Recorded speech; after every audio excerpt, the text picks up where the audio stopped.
Sammen. I dag skal vi kigge på stamtonernes indbyggede akkorder. I kan godt huske stamtonerne, ikke også? Det er jo de hvide tangenter på keyboard eller klaver. Jeg spiller dem lige for jer. C, D, E, F, G, A, H, og tilbage til C. Starter på nøglehullet C1 og bevæger os op igennem alfabetet, bortset fra det der med H. Så sagde jeg akkorder. Jamen, hvad er akkorder for noget? Er det her for eksempel en akkord, hvis vi klasker C, D og E oven i hinanden? Ikke rigtig den slags akkord, vi skal arbejde med til at starte med. Det er nemlig treklang, vi skal. Treklange, jamen der er 3 toner i en treklang.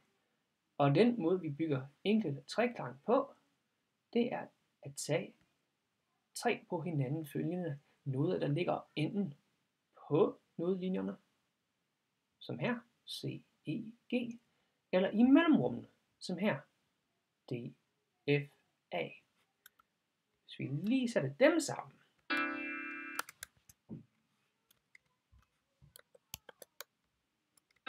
C, E, G, C, G, og nu D, D, F, A, D, F, A.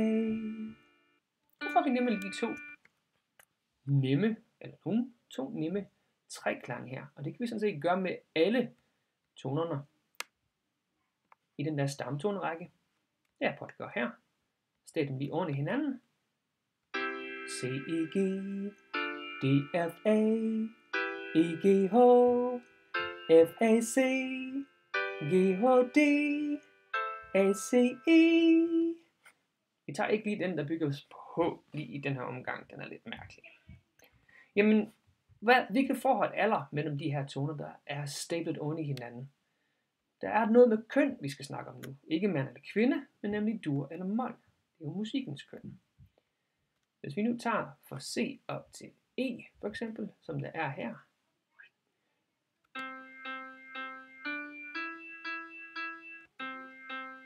så får vi noget, der giver lyd som Lille Peter Edderkop. Lille Peter Edderkop. Med D lige med den. Gør vi det sammen, bevæger os op fra D op til F.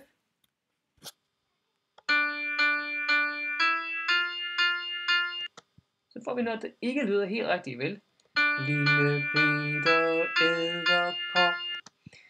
Det er jo edderkoppen, der er blevet rigtig våd og træt og ked af det. Ja, det er jo nemlig forskellen mellem dur og mol.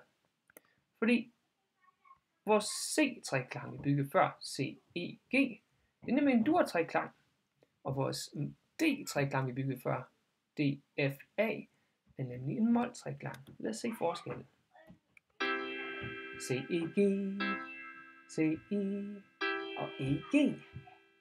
Og D, F, A er fra D til F, og så F op til A. Forskellen eller afstanden fra C op til E i den her C dur treklang, C op til E.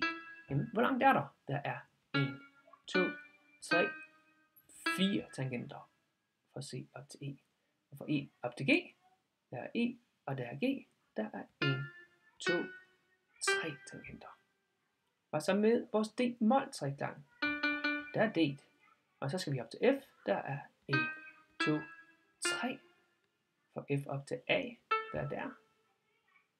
1, 2, 3, 4. Så forskellen mellem dur treklange og mol treklange er, at der er 4 tangenters forskel eller afstand fra den nederste op til den midterste, og 3 i den midterste op til den øverste i en dur, og lige præcis det modsat i en mol. 3 fra den dybeste til den midterste, og 4 fra den midterste op til den højeste. Dur og mol treklange. Og vi har bygget dem alle sammen ved hjælp af stamtonerne. Tak for nu.